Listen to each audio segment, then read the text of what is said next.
The Rockefeller Center Christmas tree towered 70 feet above the crowded plaza, each light a small promise against the December darkness, while fake snow machines added theater to the real flakes already falling.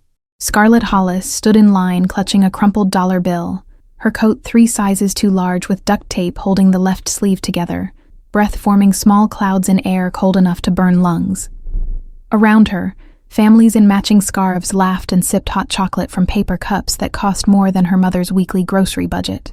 The line shuffled forward with agonizing slowness, each child climbing onto Santa's lap with rehearsed wish lists about tablets and puppies and trips to Disney.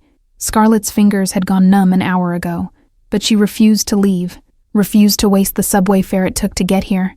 Her sneakers had holes that let in slush, turning her socks into frozen sponges that squelched with every step. When her turn finally came, she approached the red velvet throne with steps that seemed too heavy for someone so small. The Santa, a tired man with a real beard yellowed from cigarettes, smiled with professional warmth that didn't reach his eyes. She climbed up without help, settling against his arm with the careful movements of someone used to not asking for assistance. His breath smelled like coffee and peppermint, the microphone clipped to his collar capturing every word for parents recording nearby. "And what's your name, sweetheart?" The words came with mechanical cheerfulness, his hand already positioned for the photographer's next shot. Scarlet opened her mouth, then closed it, her gaze dropping to the glittered floor where thousands of boots had tracked in city grime. She leaned closer instead, her lips nearly touching the synthetic fur trim of his collar. "It's Mommy's last Christmas." The words came out barely louder than the wind rattling the temporary barriers around the plaza. Santa's smile faltered for just a second before training kicked in, his hand patting her back in the mechanical way of someone who'd comforted hundreds of crying children. But Scarlet wasn't crying.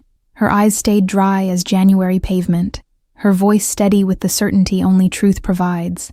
She slid off his lap before he could respond, before the photographer could capture her face, disappearing into the crowd with the practiced invisibility of children who've learned that being noticed usually brings trouble. The elf stationed at the exit tried to hand her a candy cane, but Scarlet was already gone, swallowed by a river of tourists and their shopping bags. The cold hit harder outside the plaza's protective barriers, wind funneling between skyscrapers with enough force to make grown men stagger.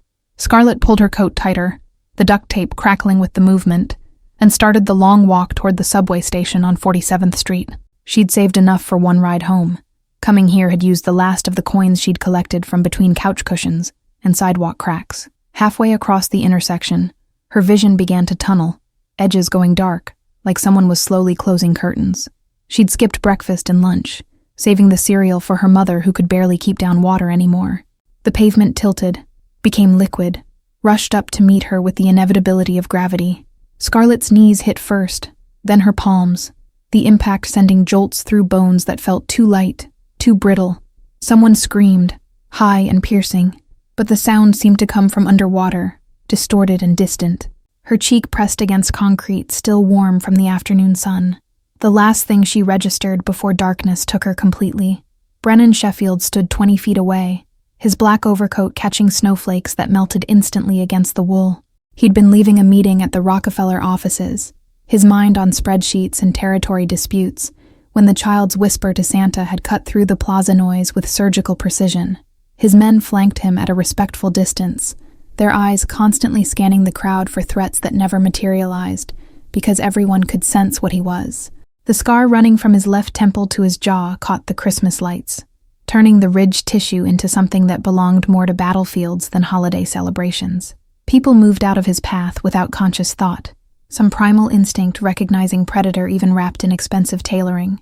He'd stopped believing in coincidence the same night his wife and son had died in flames meant for him, but he'd heard the girl's words, heard the finality in that small voice, and something long dormant had shifted in his chest like ice cracking. Now she lay crumpled on the sidewalk, while tourists pulled out phones to film instead of help, their faces lit by screens capturing tragedy for social media. Brennan moved before his rational mind could intervene, his legs carrying him forward with the same certainty that had built an empire from blood and strategy.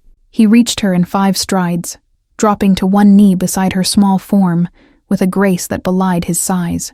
His hand went to her neck, fingers finding a pulse that fluttered weak as a moth's wing, her skin cold enough to frighten him in ways that guns and knives never had. Around them, the crowd formed a loose circle, phone still recording, waiting for the narrative to unfold. "Call an ambulance," someone suggested. But Brennan was already lifting Scarlet into his arms, cradling her against his chest where his heart beat steady and strong. Her head lolled against his shoulder, that too large coat hanging off her frame like borrowed armor that had failed its purpose. He could feel her ribs through the thin fabric, count them like piano keys that would play only minor chords. His driver materialized from the crowd, the town car already pulling to the curb with the efficiency of men who anticipated their boss's needs. But Brennan shook his head, his eyes scanning the plaza until they landed on a coffee shop with steamed windows and the promise of immediate warmth. He carried Scarlet toward it, his overcoat falling open to shelter her better, one arm supporting her weight like she was something precious he'd found in rubble. The shop door chimed as he entered, conversation dying the instant customers registered his presence and the unconscious child in his arms. The barista, a college student with 3 nose piercings and tattoos crawling up both forearms, froze mid-pour, the espresso machine hissing into sudden silence. Brennan laid Scarlet on a leather couch near the gas fireplace, arranging her carefully, tucking his coat around her like a blanket that cost more than most people's monthly rent. "Hot chocolate," he ordered without looking up, his fingers already searching her pockets with the professional efficiency of someone who'd frisked countless people. He found a crumpled receipt, a subway card with 1 ride left, and finally a piece of notebook paper folded into a tiny square. His hands that had broken bones and signed death warrants, trembled slightly as he unfolded it to reveal an address in the Bronx written in careful, childish print. The address was accompanied by bus directions, each transfer meticulously noted in purple crayon, the kind of planning that spoke of a child who'd made the journey alone before. Brennan's jaw tightened as he committed the street name to memory, his thumb tracing the careful loops of numbers that had probably taken her hours to perfect. Scarlet stirred against the cushions, her eyelids fluttering but not quite opening, a small sound escaping her lips that might have been a word or just exhaled breath. The barista approached with shaking hands, setting down a mug of hot chocolate topped with whipped cream and a candy cane stirrer, her eyes darting between Brennan's scarred face and the child. Is she okay? Do you want me to call someone?" The questions tumbled out in a rush, genuine concern warring with the instinct to not question a man whose presence demanded obedience. Brennan waved her away with a gesture that was simultaneously dismissive and not unkind. He lifted Scarlet's head gently, supporting it in the crook of his arm, while bringing the mug close enough for the steam to warm her face. Her nose twitched at the smell of chocolate, that simple, reflexive response somehow more devastating than her earlier collapse. "Come on," he murmured, his voice dropping to something that might have been tender if anyone had been close enough to hear. "Just a sip. You're no good to anyone like this." The words were meant to be practical, but they came out rough with an emotion he hadn't allowed himself to feel in years. Scarlet's eyes cracked open, revealing irises the color of storm clouds, confusion swimming in their depths before fear replaced it. She tried to pull away, her body going rigid with the panic of prey suddenly aware of the predator holding it, but Brennan's grip remained steady without tightening. "You fainted," he explained, keeping his tone level, factual, the same voice he used when explaining why someone's protection payment had increased. "Drank from Santa, walked, fell. You hit the ground hard enough to scare 20 people into filming instead of helping." Recognition flickered across her face, memory catching up with consciousness, and some of the tension leaked from her small frame. She looked at the hot chocolate, then at his face, studying the scar with the directness only children possess. No polite averting of eyes or pretense of not noticing. "My mom says I'm not supposed to take things from strangers." Her voice came out scratchy, unused, but steady enough to carry conviction. Brennan's mouth twitched in what might have been the ghost of a smile if he still remembered how those worked. "Smart woman. Your mother." He set the mug on the side table, close enough for her to reach if she chose, far enough to not feel like pressure. "But right now, you need sugar and warmth more than you need caution, and we both know it." Scarlet considered this with the seriousness of someone forced to make adult decisions in a child's body, then reached for the mug with hands that shook from more than just cold. She drank carefully, small sips that suggested a stomach unused to richness, her eyes never leaving his face. "You heard me?" she said, after draining half the cup. Not a question, but a statement. "At Santa, you were there." The accusation carried no anger, just weary resignation, as if privacy was one more thing poverty had stolen from her. Brennan nodded once, sharp and definitive. "I heard." He pulled the paper from his pocket, unfolding it again to show her the address. "This where you live?" Her fingers tightened on the mug, knuckles going white against the ceramic. For a moment he thought she might lie, might give him a fake address or refuse to answer, but then her shoulders sagged with the weight of carrying too much alone for too long. Yes, the word came out small, defeated. But you can't. She doesn't like people seeing. The apartment.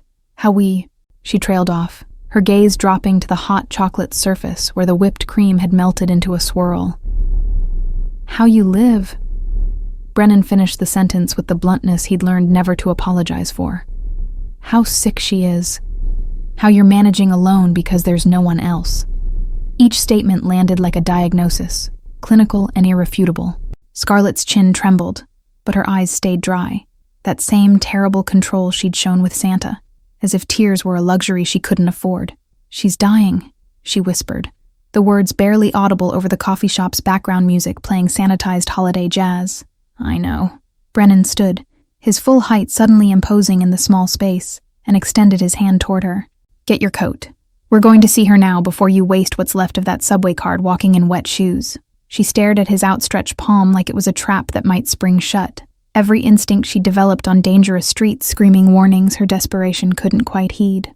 But exhaustion won over caution, need over fear, and she placed her small hand in his, letting him pull her upright. The ride to the Bronx took 40 minutes through traffic that crawled like frozen blood, the town car's heated seats and leather interior, a stark contrast to the subway journey Scarlet had been preparing to make. She sat pressed against the far door, watching the city transform from gleaming towers to worn brownstones to buildings that sagged under the weight of deferred maintenance and broken promises. Brennan made 3 calls during the drive, his voice low and commanding, words like priority and immediately, and I don't care what it costs, punctuating conversations his men on the other end didn't question. Scarlet listened without appearing to, her reflection in the window showing a face too old for its years. They pulled up in front of a 6-story walk-up with crumbling brick and windows patched with cardboard, graffiti covering the ground floor and territorial markers that meant nothing to Brennan, but everything to the people who had to live here. The building leaned slightly left, as if tired of standing straight, scaffolding on one side suggesting repairs that had been abandoned mid-project. 4th floor, Scarlet said quietly, already reaching for the door handle. The elevator doesn't work. Hasn't worked in 2 years. She said it matter-of-factly. Another reality accepted because fighting it changed nothing. Brennan exited the car and came around to her side, his presence causing immediate ripples in the street's evening activity. Dealers pocketing their product, lookouts suddenly finding reason to be elsewhere, a woman shouting at her children to get inside now. He offered his hand again, and this time Scarlet took it without hesitation, her fingers small and cold in his palm. The stairwell reeked of urine and mold, the walls covered in water stains that bloomed like poisonous flowers, each landing marked by broken glass, and the detritus of lives lived in desperation. Brennan's jaw tightened with each flight, his free hand instinctively going to the gun at his hip, though no threat materialized. 4th floor, apartment 4C, the door hanging slightly crooked in its frame with 3 separate locks that Scarlet opened with keys she wore on a string around her neck. The apartment beyond was freezing, breath visible even in the small entryway, no sound of heating or running water or any of the background noise that signaled habitation. Mama? Scarlet called softly, slipping past Brennan into the darkness. He followed, his eyes adjusting to reveal a studio barely larger than his walk-in closet, dominated by a sagging couch where Nina Hollis lay beneath every blanket the apartment possessed, her breathing shallow and labored, each exhale a rattle that spoke of lungs filling with fluid they couldn't expel. Nina Hollis's eyes opened at the sound of her daughter's voice, milky with fever and confusion, struggling to focus on the massive silhouette filling her doorway. She tried to sit up, panic flooding features that might have been beautiful before illness carved them down to bone and translucent skin, one hand reaching instinctively for Scarlet, even as the other clutched the blankets like armor. It's okay, Mama. Scarlet rushed to her side, climbing onto the couch to press against her mother's frail body. He helped me. I fell, and he brought me home. The explanation came in a tumble, words tripping over each other in the universal language of children trying to prevent parental worry. Brennan remained in the doorway, giving them space, his presence somehow less threatening when he didn't advance. He could see it all now in the weak light filtering through newspaper-covered windows, the hot plate on top of a mini-fridge, the milk crates serving as furniture, the plastic bin catching water from a leak in the ceiling that had frozen into stalactites. Nina's gaze swept over him with surprising sharpness despite her condition, taking in the expensive coat and the scar, and the way he held himself with the absolute certainty of someone used to controlling everything around him. "Who are you?" Her voice came out reedy, broken by coughs that shook her entire frame. "Someone who heard your daughter tell Santa this was your last Christmas." Brennan spoke with the same directness he'd use in a business negotiation. No false comfort or empty platitudes. Someone who watched her collapse from hunger and cold on a street where 20 people filmed it instead of helping. Nina's eyes filled with tears that spilled over, tracking down cheeks hollowed by weight loss and dehydration. "I told her not to go," she whispered, each word clearly costing her. "Told her to save the money for food, but she said every kid deserves to see Santa once. She's 7 years old, and she's taking care of you alone."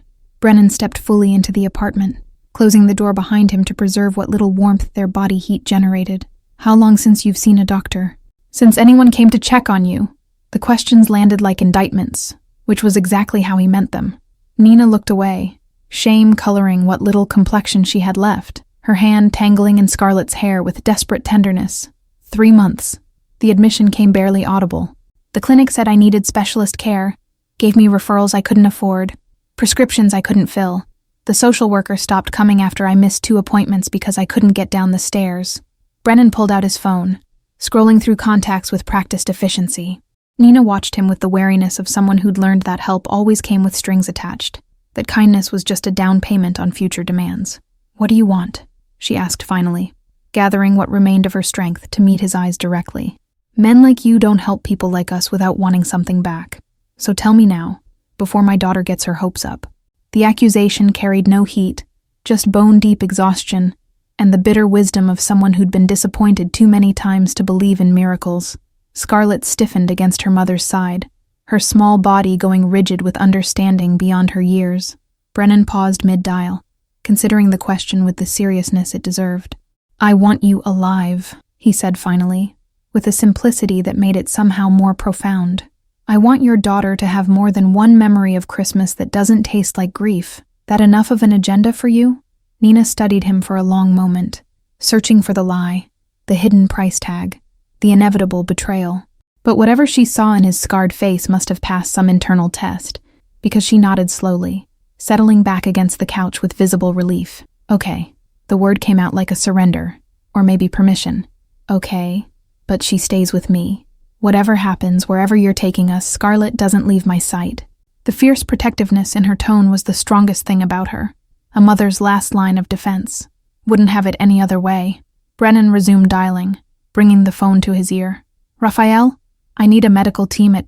He glanced at the address still clutched in his other hand. 4C, 847 Prospect Avenue. "No, not tomorrow. Now. I don't care if you have to pull them out of Christmas dinner." He ended the call, and made 2 more in quick succession, each conversation brief and commanding, numbers discussed that made Nina's eyes widen despite her fog of sickness. Scarlet watched him with an expression caught between hope and terror, like someone witnessing a fairy tale that might turn into a nightmare without warning. Within 15 minutes, the building's ancient heating system shuddered to life with groans and bangs that made the walls tremble, warmth beginning to seep through vents that hadn't functioned in years. Nina gasped at the first wave of heat, tears streaming freely now, her body shaking with something that might have been laughter or sobs or both. "How did you..." "The landlord said it would cost thousands to fix, that we'd have to wait until..."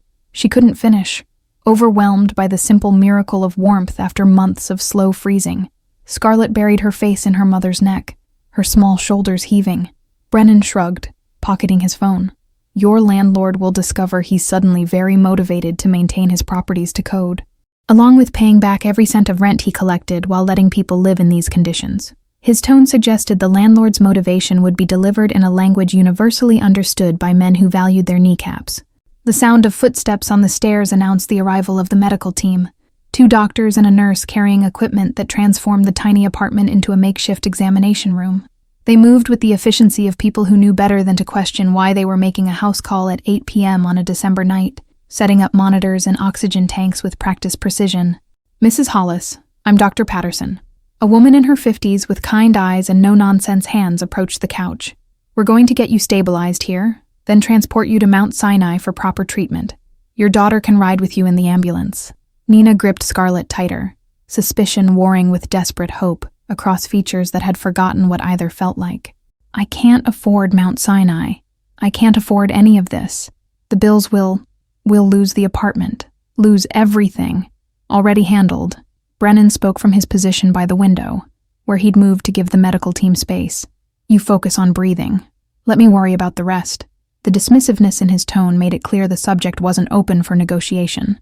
"Doctor." Patterson wrapped a blood pressure cuff around Nina's skeletal arm, her professional mask slipping for just a moment to reveal concern bordering on alarm. "When did you last eat?" The question came gentle but firm, the kind that demanded honest answers. "Yesterday. Maybe." Nina's words slurred slightly as the oxygen mask went over her face, pure air flooding lungs that had been starving for it. Scarlet needed. The cereal was running low and she's growing. She needs. The protest dissolved into coughing that racked her entire body. Scarlet climbed off the couch at the doctor's gentle urging, her eyes never leaving her mother's face, watching each rise and fall of her chest like she was counting them, banking them against future loss. Brennan found himself moving closer to the child without conscious decision, his presence a solid wall between her and the door, between her and anything that might try to take her away. "You did good, sweetheart." Dr. Patterson addressed Scarlet while checking Nina's vitals. Numbers, she murmured to the nurse, that made both women exchange significant glances. "Taking care of your mama like this. But now it's time to let us help, okay?"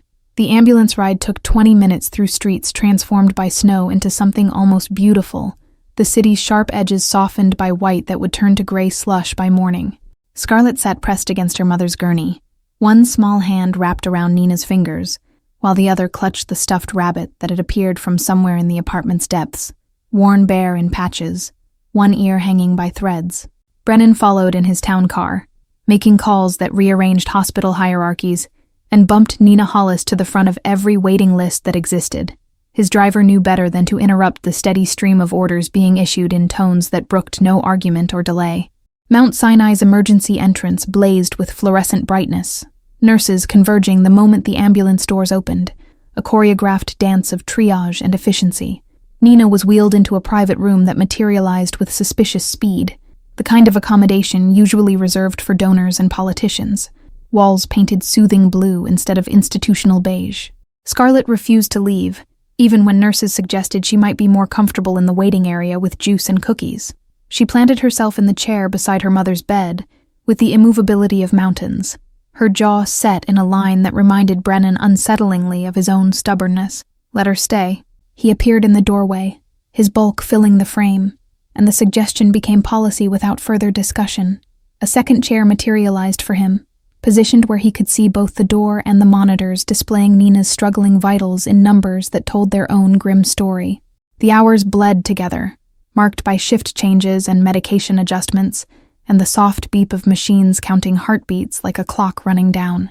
Nina drifted in and out of consciousness, her lucid moments growing shorter, the spaces between them expanding like darkness eating light. "Mr. Sheffield." A doctor approached just after midnight, clipboard clutched like a shield, his face arranged in the expression medical professionals practiced for delivering bad news. "Could we speak outside?" The glance toward Scarlet made his meaning clear. This conversation required euphemisms and careful wording. "Say it here." Brennan didn't move from his chair. "She's been living it. She deserves to hear it straight." The doctor's mouth opened to protest, met Brennan's eyes, and closed again, some argument dying before it could form. Stage 4 pneumonia, complicated by advanced heart failure and untreated diabetes. The words fell like stones into still water, each one creating ripples that would never quite settle. Her organs are shutting down. "We can make her comfortable, manage the pain, but how long?"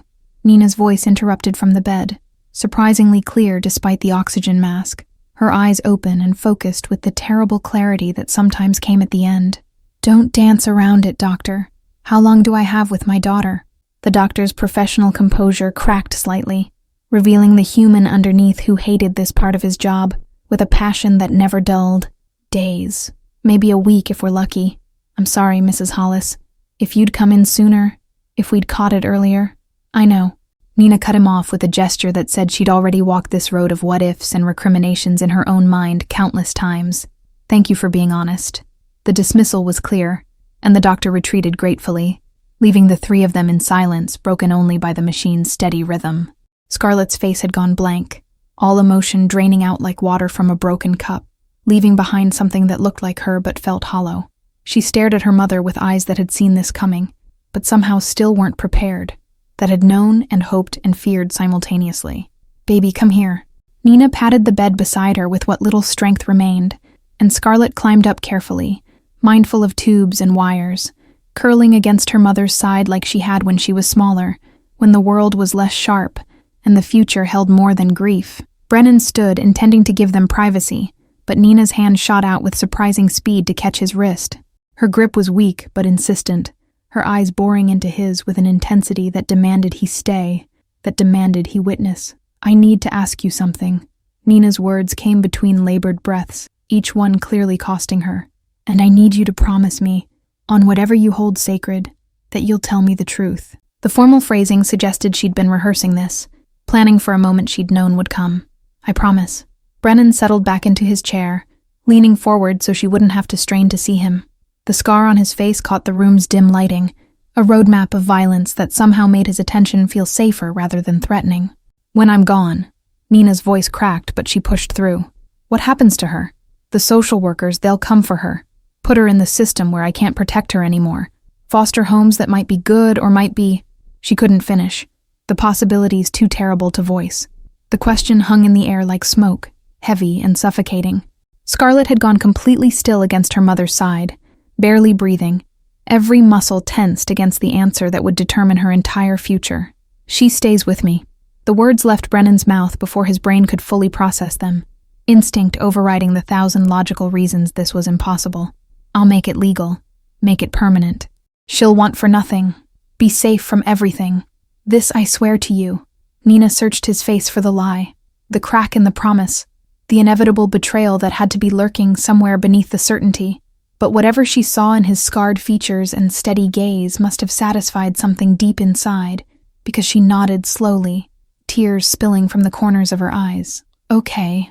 The word came out soaked with relief and grief in equal measure. "Okay. Scarlet, baby, look at me." She waited until her daughter's storm-cloud eyes met hers. "This man is going to take care of you when I can't anymore. You're going to live somewhere warm and safe, somewhere you never have to be scared or hungry or cold."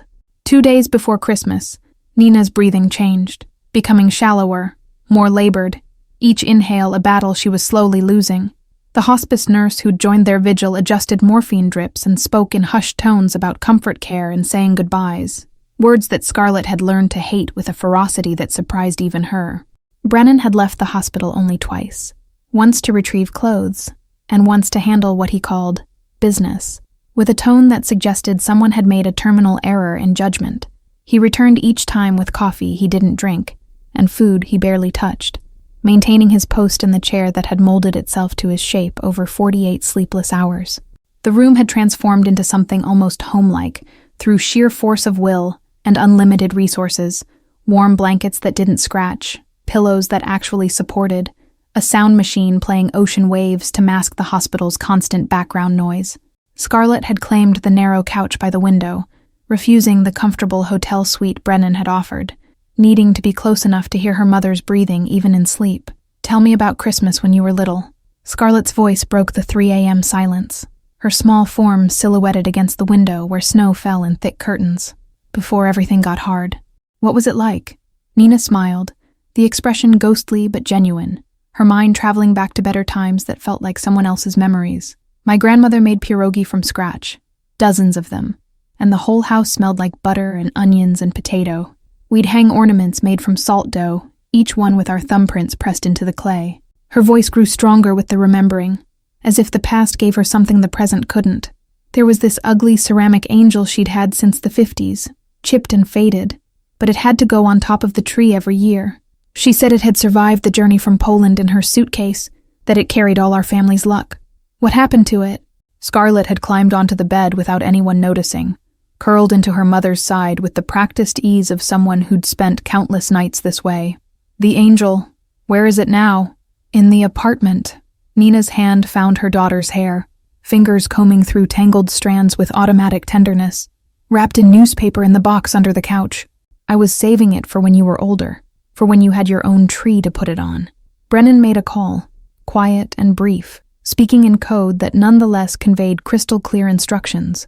Within 2 hours, a Christmas tree appeared in Nina's hospital room, small enough to fit in the corner but real, filling the space with pine scent that masked antiseptic and approaching death. The ceramic angel, carefully transported from the Bronx, took its place at the top, its faded paint and chipped wings somehow perfect. "You got it." Nina's voice broke on the words, tears streaming freely down her hollowed cheeks. How did you—" She couldn't finish, overwhelmed by this small impossibility made real through money and connections and sheer stubborn will. "Told you." Brennan's tone stayed matter-of-fact despite the way his throat had tightened watching Scarlet's face light up. "Your job is breathing, mine is everything else." The division of labor made sense to him in ways that probably wouldn't survive rational examination. Christmas Eve arrived with the kind of bright, cold sunshine that made snow sparkle like someone had scattered diamonds across the city. Nina had declined steadily through the morning, her periods of wakefulness growing shorter, her responses slower, the machines tracking her decline in numbers that told their own inevitable story. The hospital chaplain came by at noon, was politely declined, and retreated with the relieved expression of someone who'd fulfilled obligation without having to witness actual grief. A social worker attempted to discuss arrangements, and met a wall in the form of Brennan's flat stare and single-word response. Handled. Scarlet sat cross-legged on the bed, holding her mother's hand, singing Christmas carols in a voice that wavered, but never quite broke. Nina mouthed the words she couldn't speak anymore, her eyes tracking her daughter's face with an intensity that suggested she was memorizing every freckle, every eyelash, banking images against an eternity without them. "I love you, baby girl." The words came at 4:17 p.m., clear and strong despite everything, Nina's last burst of clarity before the final slide. "You're going to be okay. You're going to have the life I couldn't give you, and you're going to be so happy. Promise Mama you'll be happy." "I promise." Scarlet choked on the words, finally crying, hot tears that had been building for days spilling over in a flood that shook her small frame. "I promise, Mama. I promise." She pressed her face against her mother's chest, listening to the heartbeat that was slowing, stopping, letting go. Nina's free hand reached blindly across the bed, found Brennan's without looking, gripped it with surprising strength. He stood and moved closer. This man who'd been a stranger 4 days ago, now the witness to the most intimate moment of 2 lives ending and 1 transforming. "Take care of her." Nina's eyes locked onto his, fierce and fading simultaneously. "Love her like she's yours. Protect her from everything. Give her the childhood I couldn't." Each command fell like a vow being extracted, a contract written in breath and desperation. "On my life." Brennan's voice came low and certain, his scarred hand covering both of theirs. Nina's skeletal and cold, Scarlet's small and trembling. "On everything I am and everything I have. She'll never want for love or safety or anything else as long as I'm breathing." Nina's face relaxed then, the last lines of tension smoothing out as her eyes slid closed. Her chest rose once more, fell, and didn't rise again. The machine's steady beeping flatlined into a single sustained note that somehow seemed louder than any scream. Scarlet didn't move, didn't make a sound, just stayed pressed against her mother's still chest, as if she could will the heart beneath it, to beat again through sheer desperate need. Brennan's arm came around her shoulders, pulling her against his side, while his other hand reached up to close Nina's eyes, with a gentleness that contradicted every rumor whispered about him in dark corners. The nurse came in, silenced the machines with practiced efficiency, offered condolences in the tone of someone who'd done this too many times. Brennan waved away the offer of grief counseling and victim advocates, his attention entirely on the child who'd just become his responsibility in every way that mattered. "She's not alone anymore." He spoke to Nina's body with the formality of a promise made to the dead. "I'll make sure she knows she was loved, that you fought as hard as you could, that she was worth every sacrifice you made." The words felt inadequate, but they were all he had to offer across the divide between breathing and gone. The funeral took place on a gray morning 3 days after Christmas, the cemetery covered in snow that muffled sound and made everything feel distant, unreal. Scarlet stood between Brennan and the grave, wearing a black coat he'd bought her that actually fit, her hand gripped in his with a strength that suggested she might never let go. The service was small, a handful of Nina's former co-workers who'd tracked her down through obituaries, a neighbor from the Bronx who'd sometimes shared soup, and Brennan's driver standing at a respectful distance. The priest spoke in platitudes about God's plan and better places, words that bounced off the assembled group without penetrating. Scarlet didn't cry. She'd used all her tears in that hospital room, left them soaked into her mother's blankets and Brennan's shirt during the long night after. Now she just stood silent and pale, watching the casket lower into frozen earth, with eyes that had gone somewhere far away. "You can say goodbye." Brennan crouched beside her after everyone else had left, his overcoat spread to shield them both from wind that cut like knives. "Or you can say nothing. Either way is okay. There's no right way to do this." Scarlet stepped forward, picked up a handful of snow from the grave's edge, and let it fall onto the casket with a soft thump. "Goodbye, Mama," she whispered, the words barely audible. "I'll make you proud. I'll be happy like I promised." Then she turned and walked back to the car without looking back, her spine straight with a composure that was somehow more heartbreaking than tears. They were halfway back to Manhattan when Brennan's phone rang, the caller ID showing his lawyer's name. He answered with a grunt, listening to whatever was being said on the other end, his jaw tightening with each passing second. When? The single word came out sharp as breaking glass. How did he even find out? No, don't answer that. Someone talked. Someone always talks. He glanced at Scarlet in the rearview mirror, saw she was staring out the window, unreachable in her grief. "Handle it. File the emergency injunction. I'll be there in 20 minutes. He ended the call and met his driver's eyes in the mirror, a silent conversation passing between them that needed no words. The car changed direction, heading toward downtown and the family courthouse where apparently Scarlet's father had decided to make his reappearance into her life. Who was that? Scarlet's voice came small and careful, like she already knew the answer would hurt. "What's happening?" Her fingers twisted in the fabric of her new coat, creating wrinkles in the expensive wool. "Your biological father." Brennan didn't believe in lying to children, had learned from his own childhood that knowing the truth, however ugly, was better than discovering you'd been deceived. "He's filed for custody. Says he wants to take care of you now that your mother's gone." The laugh that burst from Scarlet's throat was bitter and old, completely wrong coming from someone her age. "He wants the money," she corrected flatly. "Mama said he'd come if he thought there was something in it for him. He never wanted me before, not even when she begged him for help." Brennan's hands tightened on his phone until the case creaked. "Tell me about him." The request came gentle despite the fury building in his chest like a storm gathering strength. "Everything you remember, everything your mother told you. I need to know what we're dealing with." Scarlet's recitation came emotionless, reciting facts like she was reading from a police report. "His name is Trevor Walsh. He left when I was 2, before I can really remember. Mama said he took her savings and her grandmother's jewelry when he went. He'd show up sometimes over the years asking for money, making promises he never kept." She paused, swallowing hard before continuing. "Last time was 8 months ago. He wanted to borrow $3,000 for some investment that couldn't miss. Mama had just been diagnosed, was trying to save for treatment, and she told him no. He called her names I won't repeat, and said I'd been a mistake he should have prevented." The driver took a corner harder than necessary, tires squealing slightly, as if the car itself was angry. Brennan made another call, this one to someone named Raphael, who apparently specialized in digging up information that courtrooms found compelling. "Everything you can find on Trevor Walsh, last known address somewhere in Queens, history of theft and abandonment." He rattled off details Scarlet provided. Birthday, social security number Nina had made her daughter memorize in case of emergencies. "I need it yesterday, and I need it damning enough that no judge on earth would give him custody of a goldfish." The courthouse steps were slippery with ice, crowds of people navigating custody battles and divorce proceedings, and all the ways families could splinter and break. Brennan kept Scarlet close, one hand on her shoulder, guiding her through the chaos toward a conference room where his lawyer waited with a stack of files thick enough to use as a weapon.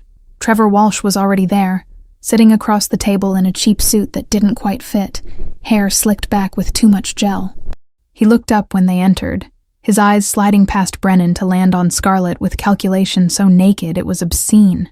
"There's my girl." He stood, arms spreading like he expected her to run to him, smile stretching across a face that bore no resemblance to the child he'd abandoned. "Daddy's here now, sweetheart. Gonna take you home. Take care of you like I should have been doing all along."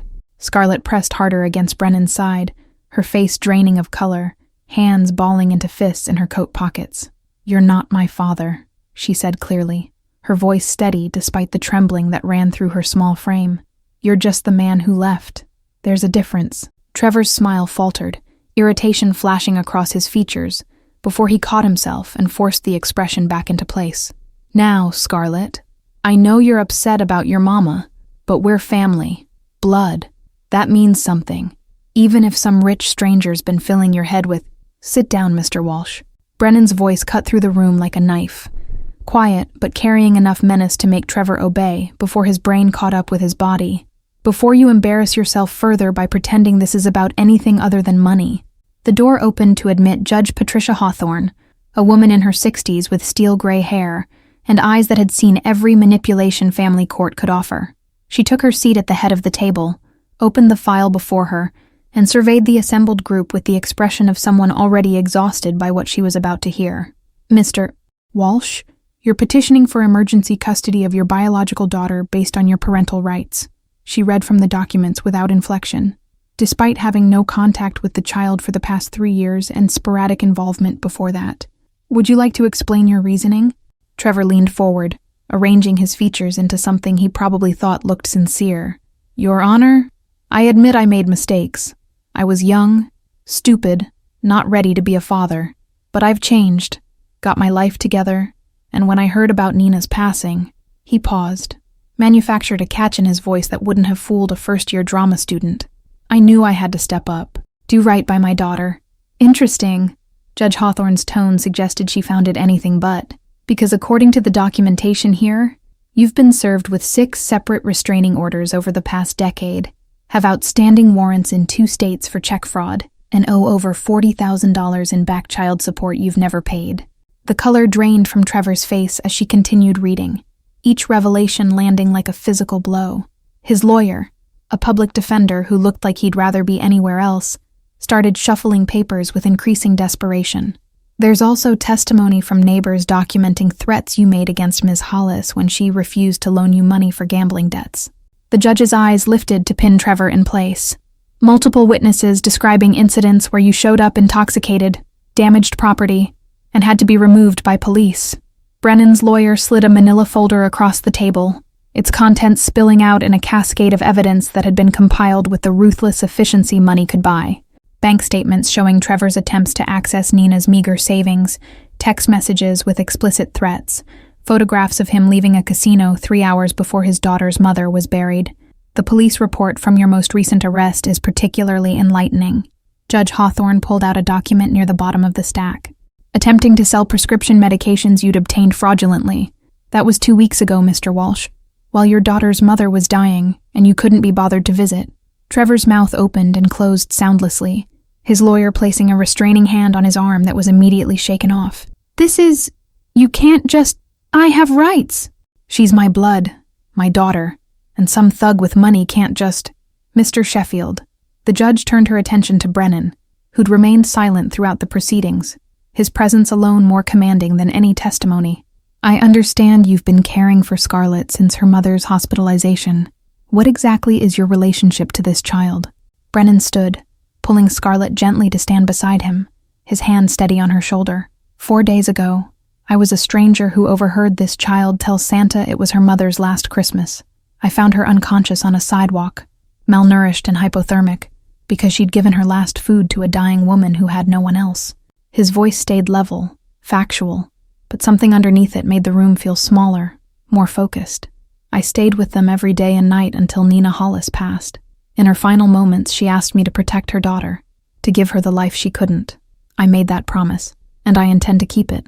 You have no legal standing." Trevor's lawyer finally found his voice, grasping at straws with visible desperation.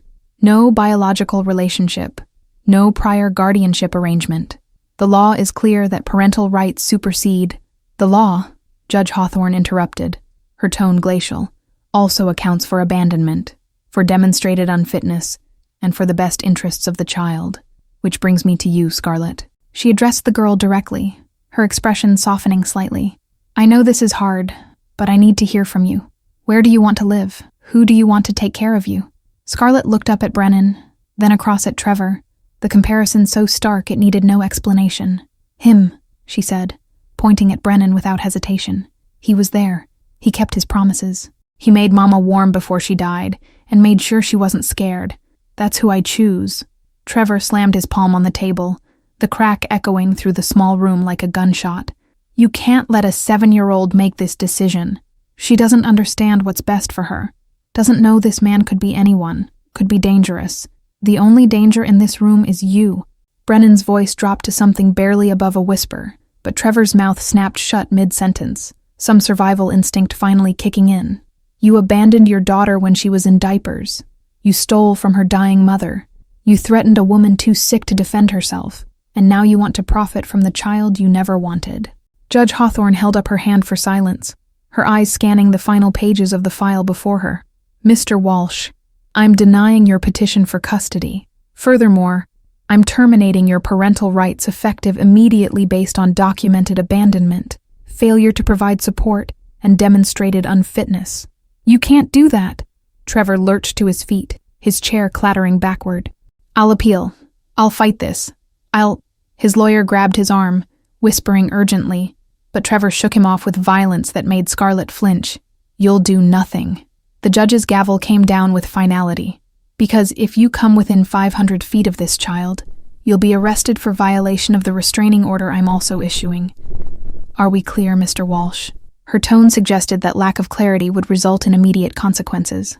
Trevor's face had gone purple with rage, veins standing out in his neck, hands clenched into fists at his sides. "This isn't over. You think your money makes you untouchable?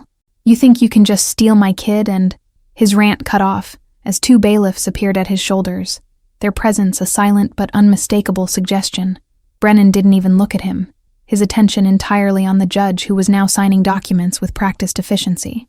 "Mr. Sheffield, I'm granting you emergency temporary guardianship, pending a full evaluation.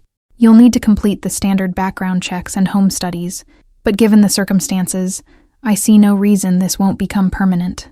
She paused, her pen hovering over the final signature line, and looked directly at Scarlet. "Young lady, if at any point you feel unsafe or unhappy, you tell someone. A teacher, a doctor, anyone. Just because I'm making this legal doesn't mean you don't have a voice. Understood?" Scarlet nodded solemnly, her hand finding Brennan's and squeezing tight. "Yes, ma'am, but I won't need to. He already saved me once. He'll keep doing it." The simple faith in her words carried more weight than any legal document could. Trevor was escorted from the room, still sputtering threats that became increasingly incoherent as distance and bailiffs muffled them. His lawyer followed with mumbled apologies, and the resigned air of someone who'd known from the start how this would end. The door closed behind them with a soft click that sounded like finality, like the end of one chapter, and the beginning of something entirely different. Judge Hawthorne gathered her files, stood, and extended her hand to Brennan with a smile that transformed her severe features into something almost warm. "Take care of her, Mr. Sheffield. Something tells me you're exactly what she needs, even if it's not the conventional choice." She leaned down to Scarlet's level, her voice gentling. "You're a brave girl. Your mother would be proud of how you handled yourself today." The penthouse overlooked Central Park from 40 stories up, floor-to-ceiling windows framing a view of the city that sparkled like a jewelry box spilled across velvet. Scarlet stood pressed against the glass, her breath fogging it in small circles, watching ice skaters trace patterns on Woolman Rink far below. She'd been living here for 2 weeks, still waking some mornings convinced it was all a dream she'd wake from to find herself back in the freezing apartment. The bedroom Brennan had given her was bigger than her entire former home, decorated in soft blues and grays that somehow felt both expensive and comforting. "You don't have to stand so far away." Brennan spoke from the kitchen where he was attempting to make hot chocolate, following a recipe on his phone with the same intense focus he probably applied to business negotiations. "You're allowed to sit on the furniture, touch things. This is your home now." Scarlet turned, studying him with the directness children possessed before society taught them to look away. He'd removed his suit jacket, rolled up his sleeves, revealing forearms marked with scars that told stories he'd probably never share. The domestic scene, this dangerous man wrestling with marshmallows and cocoa powder, felt surreal in ways that made her chest tight. "It doesn't feel real yet," she admitted quietly. "Like maybe I'll do something wrong and it'll all disappear. Like maybe you'll realize I'm too much trouble and—" She couldn't finish. The fear lodged in her throat like something solid and choking. Brennan abandoned the hot chocolate, crossed the space between them in 3 strides, and crouched to her eye level. "Listen to me, Scarlet. I don't make promises I can't keep. I told your mother I'd take care of you, and that's exactly what I'm going to do. There's nothing you could do that would make me send you away. Understand?" She nodded, tears threatening for the first time since the funeral, her eyes burning with the effort of holding them back. "Why?" The question came out barely a whisper. "Why did you help us? Why do you care what happens to some kid you don't even know?" The question hung between them, loaded with more weight than her years should carry. Brennan was quiet for a long moment, his scarred hands resting on his knees, considering how much truth to share with someone so young, who'd already seen too much. "Because 6 years ago, my wife and son died in a car bomb meant for me." The words came flat, emotionless, a wound so old it had scarred over into numbness. "I stopped believing in second chances, in goodness, in anything except survival and revenge. Then I heard you whisper to Santa, and something shifted." Scarlet's eyes went wide, her hand reaching out instinctively to touch his arm in comfort, this child who'd just lost everything offering solace to a man who'd lost everything years before. "I'm sorry," she breathed. That's worse than my mama. At least I got to say goodbye." "Yeah, you did." Brennan's voice roughened slightly. "And watching you fight for every second with her, taking care of her when you should have been taken care of, it reminded me that there's still good in the world, that maybe I could be part of creating something good, instead of just breaking things." The hot chocolate boiled over on the stove, hissing and smoking, breaking the moment. Brennan cursed softly and moved to turn off the burner, wielding a dish towel like a weapon against the mess spreading across expensive granite countertops. Scarlet laughed, actually laughed, for the first time since her mother died, the sound startled out of her by the sight of the most feared man in the city, battling chocolate splatters with increasing frustration. "You're really bad at this," she observed, moving to help with paper towels. "Yeah, well, my skill set tends toward other areas." He surveyed the disaster with rueful acceptance. "How do you feel about ordering from that place that makes the hot chocolate with the little marshmallows shaped like snowmen?" The suggestion came with a half smile that made his scarred face almost approachable. They ended up on the couch with takeout hot chocolate and Chinese food from containers. Scarlet couldn't quite believe were real. Everything she'd dreamed about walking past restaurant windows with her mother, unable to afford even the cheapest items. She ate slowly, savoring each bite, while Brennan picked at his own food with the distraction of someone whose mind was elsewhere. "Tomorrow's Christmas Eve," he said eventually, setting down his chopsticks with the decisive movement of someone making a decision. "I was thinking we should get a tree. A real one, big enough to matter. Your mother mentioned that ceramic angel. Figured it deserves a proper tree to sit on." Scarlet's throat tightened, the food suddenly difficult to swallow. "You don't have to do Christmas just because I'm here. I know you probably don't celebrate anymore after—" She gestured vaguely, unable to voice what she meant, but trusting he'd understand. "I haven't," Brennan admitted. "Not in 6 years. Just another day to get through. Another reminder of what I lost. But maybe," he paused, choosing words carefully, "maybe it's time to try something different. Build new memories instead of just living in old ones." The next morning, they went to a Christmas tree lot in Brooklyn that smelled like pine and fresh-cut wood, the ground covered in needles that crunched underfoot. Scarlet walked among the trees with reverent silence, her hands trailing over branches, testing their strength, searching for something perfect. She chose one that stood 8 feet tall, full and symmetrical, with branches that seemed designed for holding ornaments and memories. Brennan paid without blinking at the price, arranged delivery for that afternoon, and then surprised her by suggesting they go shopping for decorations.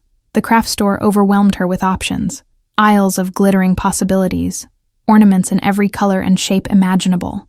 Scarlet froze in the entrance, her eyes wide, clearly having no framework for how to navigate abundance after a lifetime of scarcity. "Pick whatever you want."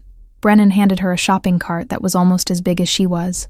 "Fill it up. We're starting from scratch, might as well do it right." He said it casually, but watched her face carefully for signs she was overwhelmed or shutting down. She started slowly, adding items with careful deliberation, silver balls and blue ribbons, a string of lights that promised to twinkle like stars, wooden ornaments shaped like animals that could be painted. Then momentum built, the cart filling with the kind of mismatched collection that reflected a child's joy rather than a decorator's vision. Brennan added his own selections when she wasn't looking. A premium tree stand, extra lights because you could never have too many, and at the last minute, a box of salt dough ornament kits that let you press your thumbprint into the clay. The reference to what Nina had shared in the hospital went unspoken, but understood. Back at the penthouse, They spent the afternoon transforming the living room into something that looked like Christmas had exploded across every surface. Scarlet stood on a step stool hanging ornaments with intense concentration, while Brennan wrestled with light strings that seemed determined to tangle despite his best efforts. "You're doing it wrong." Scarlet's observation came matter of fact, without judgment. "Mama always said you have to start from the inside and work out, otherwise you get gaps." She climbed down and demonstrated, her small hands weaving the lights through branches with practiced efficiency. Brennan watched her work, learning. This man who commanded empires taking instruction from a 7-year-old without ego or impatience. They worked in companionable silence, broken only by occasional direction or requests to pass ornaments, the ease between them growing with each shared task.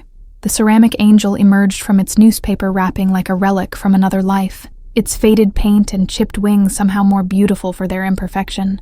Scarlet held it carefully in both hands, her fingers tracing the crack along one side that Nina had said came from the journey across the ocean in her grandmother's desperate flight from war. "She's perfect." Brennan had appeared beside her with the stepladder, positioning it carefully beneath the tree's highest point. "Ready to put her up?" He held the ladder steady, his large frame kneeling to bring the first rung within her reach. Scarlet climbed slowly, each step deliberate, the angel cradled against her chest like something that might shatter if she breathed wrong. At the top, she stretched upward, arms fully extended, placing the angel exactly where it belonged, presiding over this new beginning like a blessing from everything that came before. "I miss her." The confession came soft and broken as Scarlet descended, sitting on the ladder's second rung instead of coming all the way down.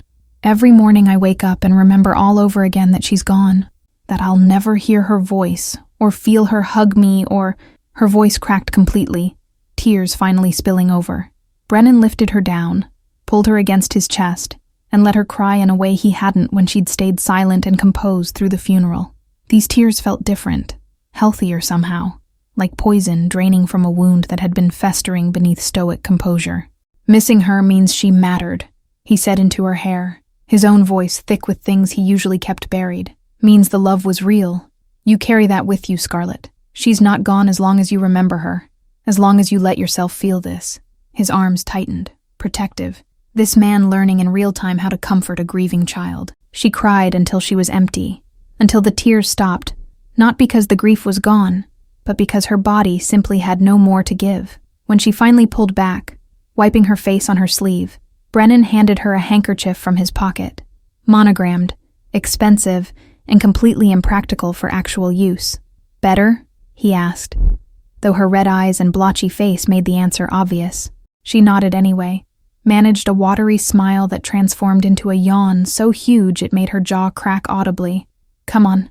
Brennan scooped her up without asking permission, carrying her toward the bedroom that still felt too big, too clean, too full of things she was afraid to touch. "Tomorrow's Christmas. You should sleep. Dream about your mom watching you from wherever she is, probably annoyed I can't make hot chocolate without creating a disaster." He tucked her in with the awkward care of someone learning a new skill, pulling blankets up to her chin and making sure her stuffed rabbit was within reach. The nightlight he'd bought her, shaped like a moon, cast silver shadows across walls that smelled like new paint instead of mold and desperation. "Will you stay?" Scarlet's hand shot out to catch his wrist before he could leave. "Just until I fall asleep? I don't like— The dark is bigger here, different than before." The admission cost her. This child who'd been forced to be brave for so long asking for comfort felt like weakness. Brennan settled into the chair beside her bed without hesitation, his bulk making the furniture creak in protest. "I'm not going anywhere," he promised, and something in his tone made it sound like he meant more than just tonight, more than just until she fell asleep. Scarlet's eyes drifted closed, her breathing evening out into the rhythm of sleep within minutes, the exhaustion of grief finally claiming what her will had held at bay. Brennan stayed exactly where he was, watching her small chest rise and fall. This responsibility he'd claimed without fully understanding what it would cost or give him. His phone buzzed with messages he ignored. Business that seemed suddenly less urgent. Problems that felt smaller in the face of this sleeping child who'd lost everything and still found the courage to hope. The city glittered beyond the windows, Christmas Eve settling over New York like a blanket of lights and possibility. In 4 days, Scarlet Hollis had transformed him from a man who existed in shadows and violence into someone who bought Christmas trees and learned to make hot chocolate and promised dying women he'd protect their daughters. The change should have terrified him, should have felt like weakness, but instead it felt like waking up from a 6-year sleep. He thought about his wife and son, the way their deaths had hollowed him out and left only rage and emptiness where love used to live.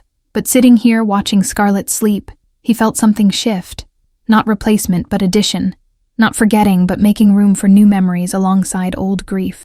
The ceramic angel caught the moonlight from its perch atop the tree, its chipped wings casting shadows that danced across the living room like they were moving, flying, carrying prayers from Earth to wherever the dead went to watch over the living.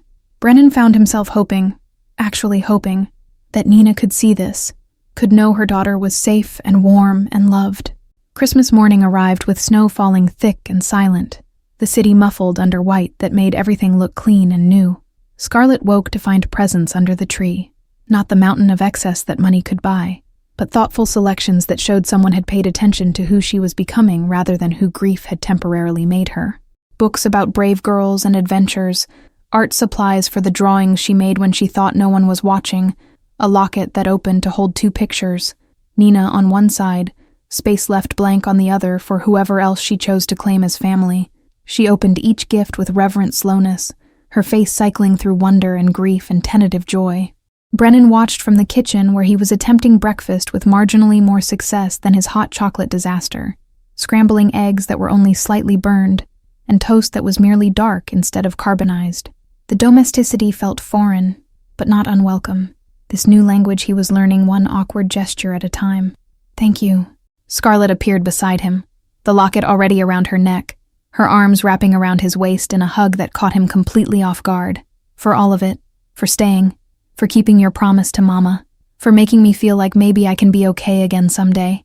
He set down the spatula, turned, and returned the embrace with the same fierce protectiveness he'd felt that first night when he'd carried her unconscious form off a freezing sidewalk.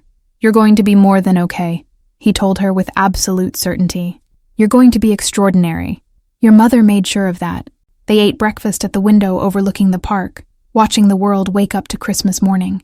Families bundled against the cold, making their way to celebrations and traditions, and the messy beauty of lives lived together.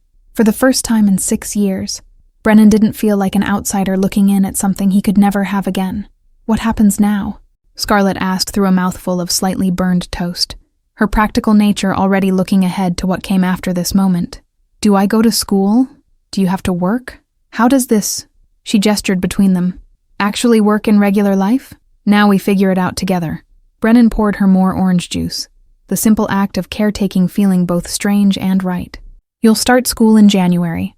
We'll establish routines, learn how to be a family, even if it looks different than what most people expect. There's no manual for this, Scarlet. We're making it up as we go." She considered this with the seriousness she applied to everything, then nodded slowly. "Okay, as long as—" She paused, searching for words. "As long as you promise not to pretend." "I don't need perfect. I just need real. I need to know you're not going to smile and say everything's fine and then leave like everyone else." The admission hung between them, raw and honest. This child laying out terms for trust like she was negotiating a contract she'd been burned by before. Brennan recognized the armor in her words, the protective distance she was trying to maintain even while reaching for connection, because hope had betrayed her too many times to accept it without conditions. "You know what your mother told me in the hospital?" He set down his coffee, giving her his full attention. "She said you were stronger than anyone she'd ever known, that you'd survived things that would break grown men. She was right, but Scarlet, you don't have to be strong all the time anymore. Not here." Scarlet's fingers traced the edge of her plate, drawing invisible patterns in the crumbs left behind. "Mama used to say that too, but then she'd get sicker, and I had to be strong because someone had to keep things together. If I fell apart, who would make sure she took her medicine? Who would count the pills to make them last longer?" The weight of responsibility she'd carried pressed into every word, years of being the parent when she should have been the child. Brennan felt rage kindle in his chest, not at her or Nina, but at a system that let a 7-year-old become a caretaker, at a world where poverty forced children to grow up before they'd finished being young. "I promise." Brennan met her eyes directly, understanding the weight of what she was asking. "No pretending. If I'm frustrated, you'll know. If I don't know what I'm doing, I'll admit it. We tell each other the truth, even when it's hard. Deal?" He extended his hand for her to shake, making it official. Her small hand disappeared in his scarred palm, the handshake sealing something more binding than any court document. Outside, the snow continued falling, covering the city's ugliness in temporary beauty, promising that even the darkest winters eventually gave way to spring, and new growth and second chances that neither of them had thought to hope for. Later that afternoon, Brennan's phone rang with a number he'd been expecting, the social worker assigned to their case for the mandatory home visit. He answered while Scarlet was occupied with a new puzzle, his voice dropping into the professional tone he used when civilian authorities needed managing, without being overtly intimidated. The visit was scheduled for the following week, procedures explained in bureaucratic language that boiled down to strangers judging whether he was fit to keep the child he'd already sworn to protect.